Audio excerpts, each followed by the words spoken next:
family really didn't like me. Because I wasn't Jamaican. So here's this, Barbadian girl, Bajan girl coming in. Noise and unconscious biases. Out relationship noise and unconscious biases. Well, hello and welcome back to our channel. We are your diamond matchmaking duo. So we call ourselves? That's what we call ourselves. Diamond Duo. Well, my name is Cohen, and of course I'm here with my beautiful wife as usual. Lisa. I like that. Yes. I like that. Me too. I like it Beautiful too. wife. I like it too. Next time you'll do the intro so I can get the handsome husband. Boy.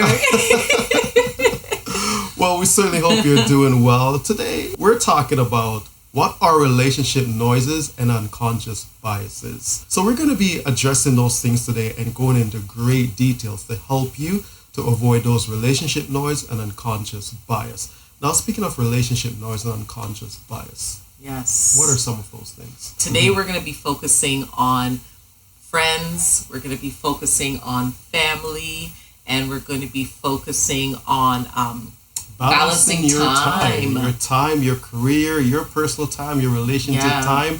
Those are the things we want to focus on today when we talk about what are relationship noises and unconscious biases, because believe it or not, those things really do have a significant impact on your relationship, and it strains the hell out of it, right? So even when we speak about single friends, right, you got to look at when we say the noises and the unconscious biases. If you're in a relationship and your friends are single, you have to be mindful of going to your single friends to seek advice when you're running into a little bit of challenge, because remember they say birds of a feather flock together, and like happiness breeds happiness, unhappiness also breeds unhappiness. So if you're the only one in your relationship circle who is in a committed relationship and the rest are single, I would suggest if you're going to go to any of them for advice, you make sure it's one that will not influence in your relationship with your unconscious biases, because a lot of time they'll influence you in a way because they want their single friend back so they can run together, because sometimes they're not happy that you're in a committed relationship and they're not. So the more they can poison your thoughts about your relationship, then the easier it is for them to pull you away. Yeah, and I was thinking that too. Like if they've had bad dating experiences, if you're dating at the time, then their perspectives are going to come from a place of being hurt or their being trauma. Their trauma is going to now influence you to not trust this or be careful of that. Exactly. And again, it may be sound advice. However, it can overshadow a good relationship. But then we also want to get into talking about now the married friends. So when you have friends that are married and you're aspiring to have a thriving relationship that leads to marriage, remember, not all marriages are sound marriages. So you have to be able to depict which marriage is a good example of what you really want to see, because the person you want to get advice from should have something that you're aspiring to accomplish. Exactly. And so not all married friends are also going to be safe for you to go to heed that advice from. Absolutely. Right? You can't heed advice from something that's pretty much poison. There's some toxic relationships. Married, dating, there's some that are very toxic, and you may or may not be aware of that. So you have to trust your instincts sometimes when you're looking for advice or you are sharing things about your relationship, because not everybody may be pro you and your relationship, right? So, and not that they necessarily have to be, but they do need to be safe. They do need to be safe. So you want to have in mind who you trust from the beginning, so that when things like when you are dating or you're in a relationship, you know who you can go to that is going to support you or be honest with you. And you don't want to talk to people who fuel the fire. Yes. So when I say fuel the fire, you have a safe space. That means whoever you talk to has got both your best interests at heart. Yes. You don't ever speak to someone who's always going to side with you, because they may not like the fact you're in a relationship or the person you are with. I say to my family, when they come to me, I'm not picking a side. The only side I'm picking is the side of the relationship. So because you're my brother, you're my sister, doesn't mean I'm going to pick your side. Because if I'm picking your side, then what I'm doing, I'm empowering your wrongs and you'll never grow. And again, that ties into a lot of the unconscious biasness. I may just be biased because this is my brother, this is my sister, you are my close friend. But no. I'm going to tell you, if you're my close friend and I want to see you grow, then it's my job to tell you when you're screwing up. Because if I can't tell you that you're screwing up, then I'm really not a good friend. A good friend is someone who's going to want to call you out on the things you're doing wrong, because they're seeing more for you than you may be seeing for yourself in that particular moment. Yeah. And what's the next point here was diversity. Yeah, just having diverse group of friends, right? Where sometimes cultural things may change the way that they perceive relationships. Maybe they come from a very traditional background, so they're going to be sharing with you things from that perspective, right? From a more traditional perspective of being, maybe a male providing and a female, being taking care of the home. Or they may be coming from a place where they grew up in a single parent home, for example, where that may change the way that they view things as well. We'll get into those family dynamics too. So just having diverse when it comes to friends. I think our next point is balancing time in a relationship. This is a really good one. That can be noise in your relationship too, especially now in like 2024. Everybody is either independent, everybody is doing multiple things. They might have a 9-to-5 job, they're doing something else, or maybe they're just an entrepreneur and they're busy, right? Now it's the time of like self-care and all of these things. And when you're in a relationship, it requires you to be selfless sometimes, or not always only think about you. So being able to block out the noise is important. And the first thing is finding the time for your relationship and your career. She had a job that, believe it or not, every year for the 7 years we dated, while she was working this job, they had a huge sale on my birthday. Right on my birthday, there was always this huge sale that they had for the whole weekend that kept her busy. But I understood. So we had to prioritize. Okay, you know what? She's in school. She's got projects. She's trying to hustle, do her little work. So we always just knew, okay, you know what? We will celebrate my birthday at another time. Yeah. And the fact is, as long as we got to do it, that was the important things. However, whatever we chose to do when we had the time to do it. We always try to make the time, but there's certain things that kind of control those moments where we couldn't really get together for the actual day itself. So even though we knew that the job being the noise and school and all of that, but it was temporary. It was temporary, and the noise was for a moment, and we knew that, and we were committed in balancing that together. And I think that also helped. It wasn't like one-sided. Exactly. I never once complained, but those things actually takes maturity as well. Yeah. It takes maturity, because an immature person is just going to say, well, it's my birthday, you could have booked it off. But there's certain things that you can't control with the job. Because you know what, when you're in those career and those busy season fall around your anniversary, because it's the bread and butter, you kind of have to look at it, okay, this person's just not able to get this time off. It's not that they're willfully not doing it, or Valentine's Day and you're working, but look at the nature of their work, what it is they do. If you're a person that delivers baby, that baby has no care that it's Valentine's Day and your spouse is going to be upset. They're just looking, I'm coming out. So you better be there to catch me and cut the cord, right? That's simply what it is. So we have to take those things into consideration and apply maturity when it comes to balancing the career, because when you're in school, that is your career at the moment. And it's important for your future. Exactly. Right? Because depending on how the relationship is going, you need to make sure that is secure for the relationship, for yourself as well. But it's also decisions that you have to make in a relationship. And you know what, we did a lot of the time to spend time together. When she was doing her project, I would go help her. Because I used to just love sitting down and watching her sew and like she'd be doing a project and she gets frustrated. I would grab it from her, unpick all the threading out of it. That's how we spent a lot of our time. So now I know a thing or two about sewing and fashion. I can look at a garment now and tell when the stitching is off because I spent so much time with her in her world, learning from her as she was doing stuff, not realizing I was actually learning, but I was being of assistant. I was literally her personal assistant while she was doing this stuff. Yeah. Think about it. I never did get paid for that, but okay, yeah, it's all good. It's all good. Yeah. And then we talk about now the personal time. I know my wife touched on that, so now let's move on to like just the relationship time.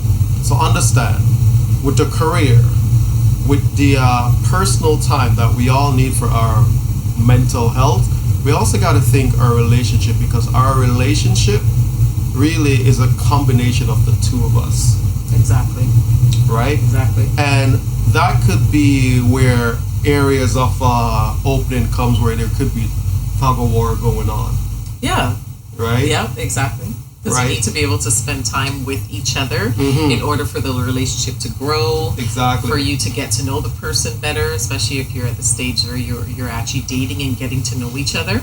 So spending time together really is important. So you need to be able to spend time with that person. And sometimes, you know, friends or family may or may not understand that. And again, it's always about a balance. Yes. It really is about a balance, because sometimes you can get so engrossed in the relationship that there isn't a balance, that you lose yourself. Exactly. So that's why being able to spend time. But if you're both losing yourself together, then that's a good thing. Well, hey, if you're together, absolutely. Yeah, if you're both losing yourself together, but if only one like person an identity, is, right? Yeah, but if only one person is losing themselves in the relationship, that's a problem. But if you're both losing yourself together, to create that ultimate thing together, the all one, and that's a good thing. So you know, you gotta also that's why everything is such a balance. That's why even having your personal time is a balance, because in the relationship you're spending time with each other, you're meeting each other's needs. So having time, and I know I kind of touched on it, but having, whether it's time with your friends, right, and still having time for a massage and different things like that, because those are the things that help you clear out the noise that's going on between your friends, yourself, your own thoughts, and your own relationship influence. So being able to also have that as well is what we mean by personal time. So balancing career, personal time, and relationship time, that's key. That's key. Yeah. Key and then success. The last one is family dynamics. Ooh. Family dynamics. Yes. That plays a big part in a relationship and can create a lot of noise as well, because that can include the family, like the cultural background could create noise, right? So a lot of expectations about what should happen in a relationship. Well, how come he's not doing this? How come he's not doing that? Because that's been the family dynamic and expectation. Whereas you could be in a different country, and now the playing field is a little different. The things are different. A perfect example is I'm Jamaican, right? So you know us Jamaican, we're, you know, it could be a little bit rambunctious, right? And she's from Barbados, a little bit more reserved. Very much you know, I always say like they're the fine cut of, you know, all the islands. You know, like they're fine cut. They're like the fine diamond. Where, you know, we are just rough, right? No sandpaper. And I remember... No, you are sandpaper. I remember when we first met, and, you know, I had my car and my system's always booming, because that's just who I am. Loud. No, it wasn't that it was loud. I had my two 24s in the back. I had two 24s in the back, so you don't have two 24s. Speakers, the subwoofers, right? Okay, there you go. So you don't have two 24s in the back to play it modest, right? You got to know when a guy's playing, making noise in traffic, and you pull up, he needs to look over and bow down. You know, it's ultimate respect right there. And when you're in the sound world, right? So I would come, and from the moment I hit the top of their street, I think they would just know, oh, Godfrey's here. That's it. That's it. And I was okay with that. Yes. I was okay pulling up like that. Right? But of course, for her, she wasn't used to that. Her family. There was actually a point where I thought her family really didn't like me, you know? But I had to stay focused and realize, you know what? they may not like me now, but they're going to love me later. Right? Because I'm going to take good care of her, right? So I kept that focus. Is they may not like me now, but they're going to love me later because I'm going to take good care of her and they won't have nothing to say. Right? So that was my focus. But yeah, just those differences. Exactly. And I mean, who knows, right? Like in a lot of families, you could be, like you said, coming from different backgrounds. Because that was an adjustment, I think, on both sides. Exactly. Because I wasn't Jamaican. So here's this, Barbadian girl, Bajan girl coming in, talking to somebody, and it's like, oh, who knows what they might have been thinking. Some people might think somebody's too good, somebody's so there's so many things that could play a part in family dynamics that can affect your relationship, right? You start to maybe not like the person as much, so you have to be able to block that out and really focus on your relationship. Another thing is family history. If there's a history of, for example, divorce, maybe there weren't healthy relationships that you had access to. So any advice or things that people will comment about will be coming from that place. Right. So sometimes you might come from, like, for example, a single parent home, but maybe that mother has had really bad experiences with men. So all of a sudden it's like, you make sure you secure yourself, you make sure, because a man will leave you at any time. And they start to plant those seeds, and before you know it, those seeds start to take root till now you start to push the person away. Exactly, because now you're looking at them out of that lens. You're looking at them like, well, are they going to stay? Are they going to leave? Because my mom said this, or my dad said this, and you're watching them through their eyes, not your own eyes, and not what's really happening. Like, the example would be when we got married, she was coming from a solid two-parent, well, at least it appears solid. I think it's a solid two-parent home, right? But I was coming from a single mother home. And I remember we got married that Saturday, and the Sunday or the Monday, I said, listen, we're coming from two different paths. We were together for 7 years, right? We're coming from two different homes. Now we're creating this home. I'm not trying to relive my mother's house. I don't want you to try to relive your parents' house. We're going to find us and create our home.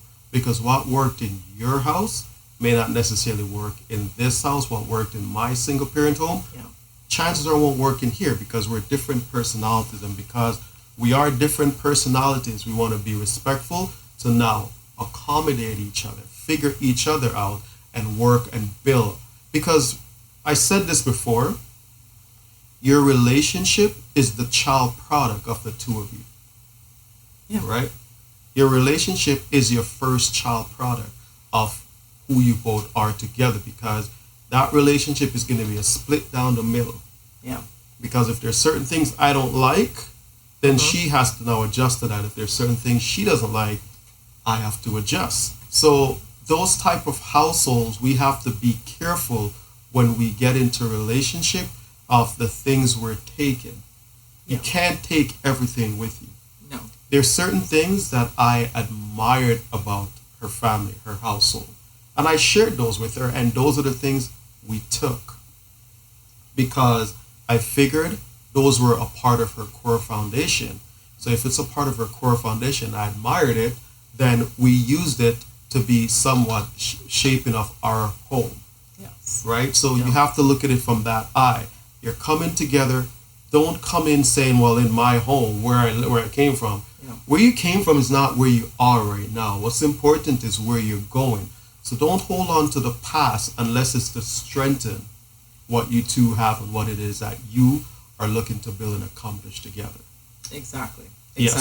And the family can have opinions. Oh my gosh. The family can have opinions. Yeah, they certainly will. And like we said, it's not about isolation and seclusion, but it is maybe even more about boundaries as well. Yes. And being able to respectfully, either hear it or explain that that's not us, or whatever that case, whatever you need to do in order to keep your relationship, I'm going to say, blocked from negativity, or unless it's positivity that's going to support you in a constructive way.